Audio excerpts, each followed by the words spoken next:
Chapter 7. Well, Mom said, trying to be tough. We were standing at Mrs. Gladstone's front door, having been through the goodbyes already. Mom cried a little at the house. Faith got hostile because I didn't have time to do the dishes. She got over it, though. We gave each other a suffocating, rib-busting bowler goodbye hug. Opal called and said I could phone her any time, day or night, and she promised not to say I told you so. I rammed the lion door knocker as thunder sounded in the distance, a warning sign from God. Maria opened the door, grinning. She was going to have the house to herself for 6 weeks. Mrs. Gladstone stood in the hall, wearing a trench coat and a hat with a feather. She was leaning on a cane.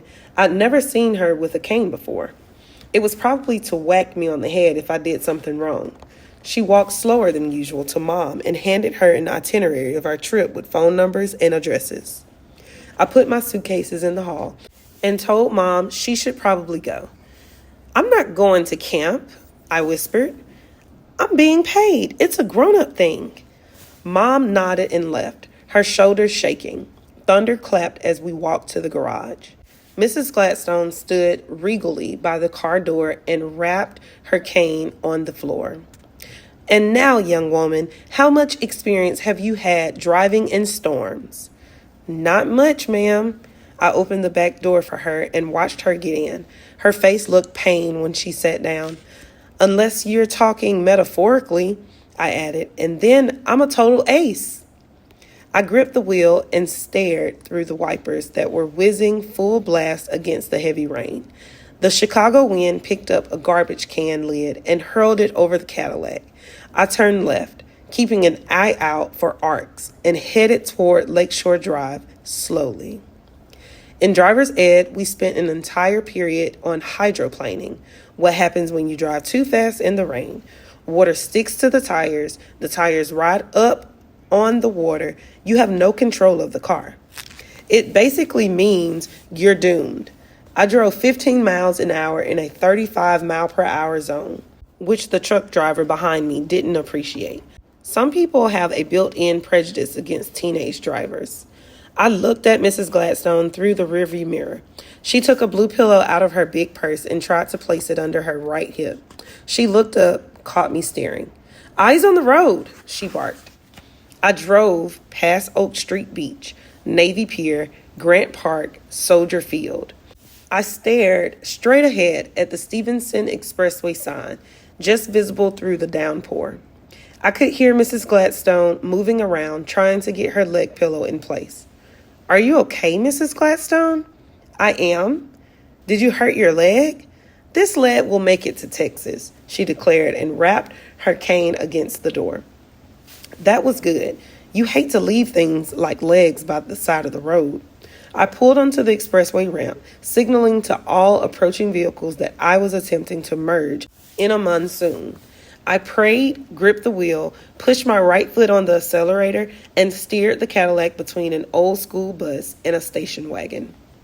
I watched the Chicago skyline move away from me, caught the last of it in the rearview mirror. I had so many plans for this summer, and now everything had changed. I waved goodbye to Gladstones and Murray and all my regulars who would have to be fitted without me. Said good riddance to the dirty gray hallways of John F. Kennedy High, my so-so performance on the basketball team, the awful memory of Dad reeling drunk in Gladstones, the drunken late-night calls. My heart tugged at the thought of my grandmother in her green chair, my mother being brave, Faith trying to be strong, Opal needing to talk about things. I had a quick flash of Matt Wicks and wondered what it would have been like if he'd just noticed me. My stomach rumbled at the loss of thick crust Chicago pizza and Polish sausage with green onions. I thought of all the places I was going where I had never been and wondered how I would manage. But when you sell shoes, you learn firsthand about flexibility. I embraced my motto, cope or die, breathed deeply, and headed for Peoria.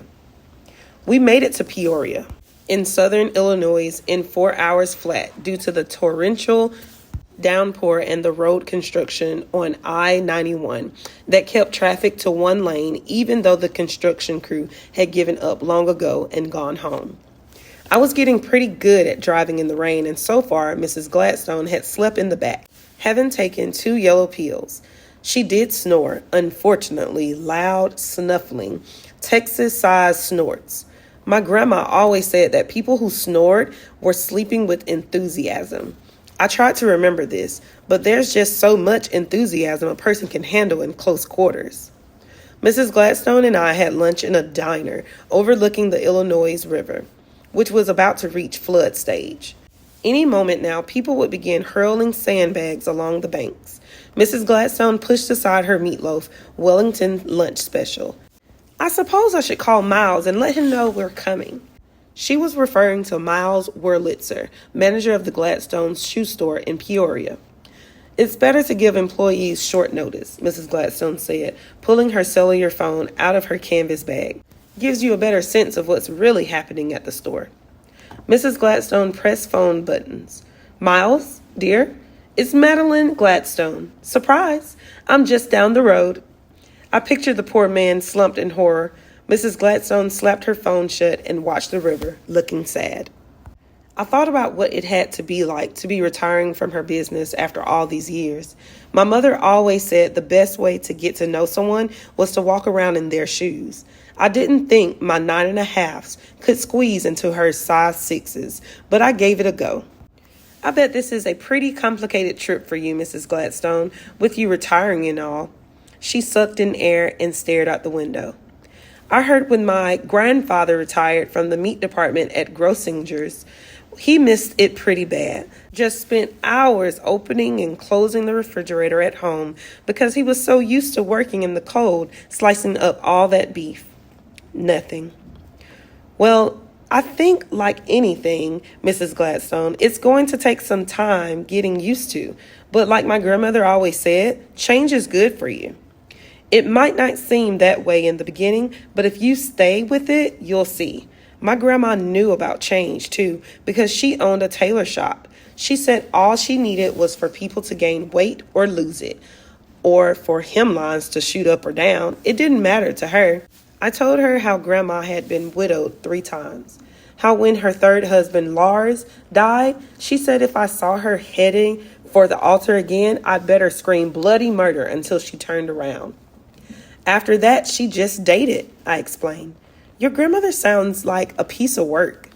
She was that, Mrs. Gladstone. You could stick my grandma in a room full of men, and in 30 minutes, tops, she'd find the richest one in the place. Mrs. Gladstone made a little noise close to laughing. Is that a gift that runs in your family? No, ma'am. We don't hang with rich people much. Oops, I tried to save myself. Not that there's anything wrong with rich people. I mean, personally, I like rich people. I needed to change the subject. And what do you like about them? Geez, my mind reached for something. Well, I like you, Mrs. Gladstone, and let's face it, you're not hurting. I mean, you could have had any driver money could buy, probably, but you decided to give me a chance, all this responsibility, not to mention a good salary, and I trailed off here. Mrs. Gladstone leaned forward, chuckling. Jenna, in Texas, we say there's rich and there's Texas rich. Just so you know, I'm somewhere in between. Miles Wurlitzer was buzzing around the cash register with a dust cloth and very wild eyes. He hid the cloth behind his back when Mrs. Gladstone walked through the glass door. Mrs. Gladstone, he croaked out, what a wonderful surprise. Liar, liar, pants on fire. Mrs. Gladstone looked quickly in every corner. Her gray eyes missed nothing. Just exactly how are things in Peoria? She asked. Miles wiped his moist brow with the dust cloth.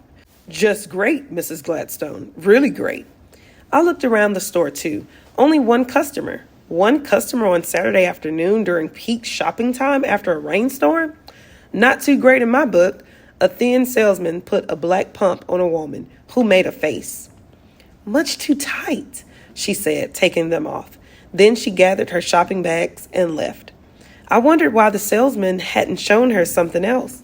Any true shoe professional could see that woman was on a mission for black pumps and she wasn't going to rest until she found the right ones.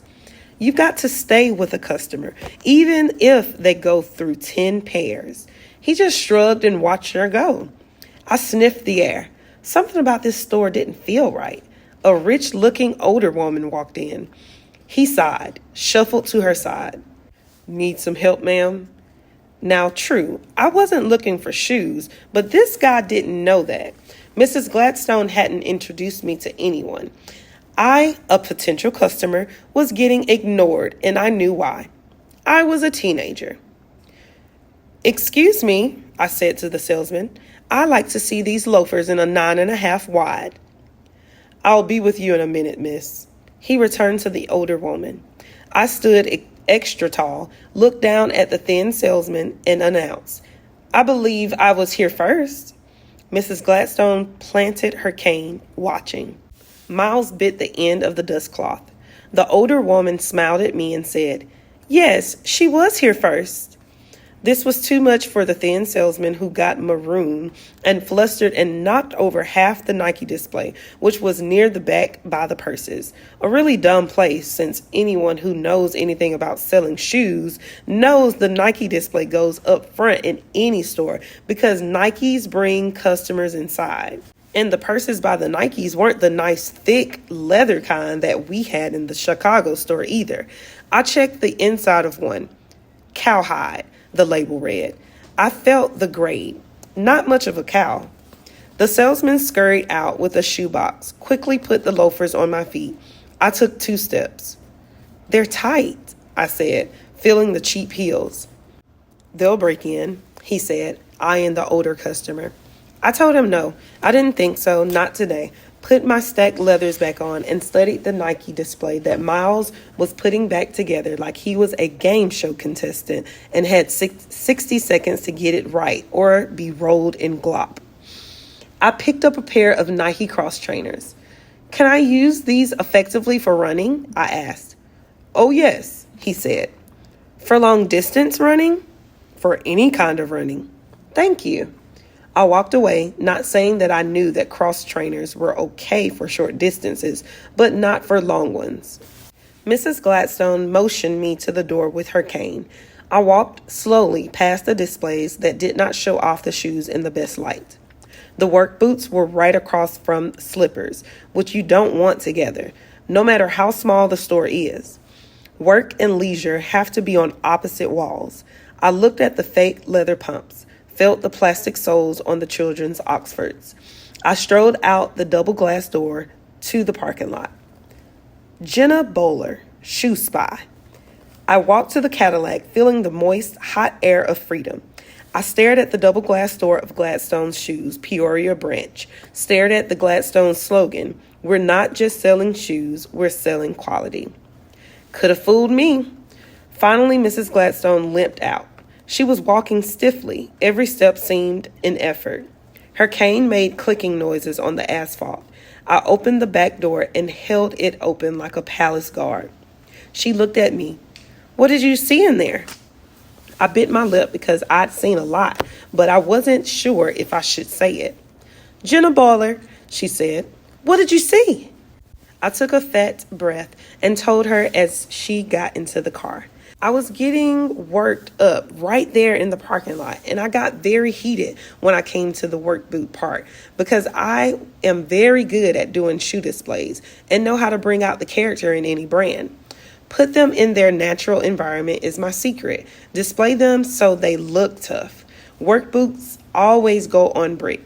Then I mentioned the part about being ignored because of my age and put in a word for teenagers everywhere. It happens a lot, Mrs. Gladstone.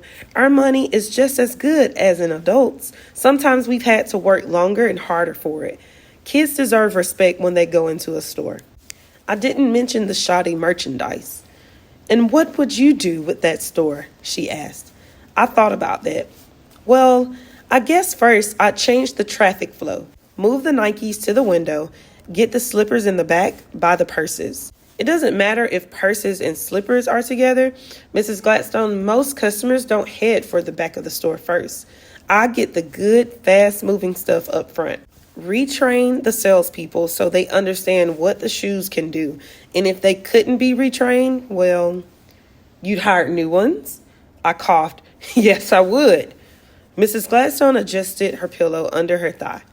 My son hired Miles. Good one, Bowler. I didn't mean anything by that, ma'am. Mr. Gladstone knows a lot more about the shoe business than me. Mrs. Gladstone grunted. I got in the front seat, strapped on my seatbelt. I don't know what came over me in the store, Mrs. Gladstone. I've got this weird way of doing things. I guess I was being deceitful. It won't happen again. It better happen again. She cracked her cane on the back door. Drive!